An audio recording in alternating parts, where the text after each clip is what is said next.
Well, NAPLAN will be under the microscope again at a meeting of education ministers in Melbourne today. There's been plenty of criticism from some of the state ministers as to whether or not there needs to be perhaps a blank canvas, perhaps a whole new system. Patrick Murrell is in Melbourne. Pat, what are we hearing so far about what's going on in this meeting?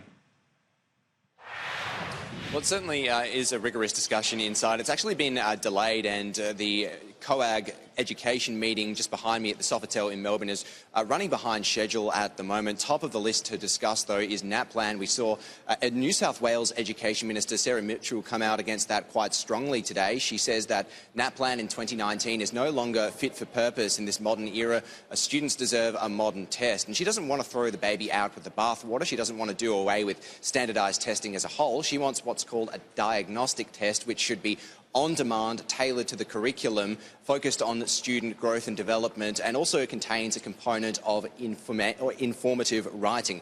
NAPLAN does none of these things, and she says that means it's time to go back to the drawing board with all the state education ministers as well as the federal education ministers.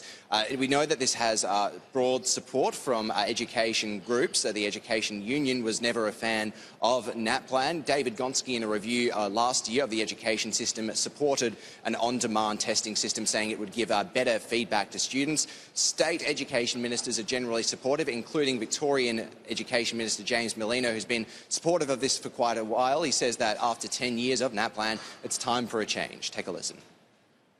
Our position is that we support New South Wales. We've long called for a review of NAPLAN, and not just a review of how it's reported, but a full review of the test itself. And we do so because it's been more than 10 years.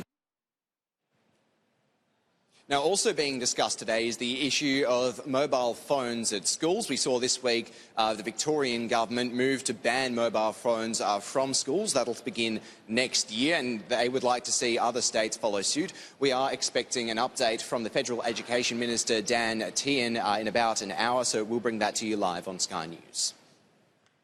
Pat Murrell, thank you.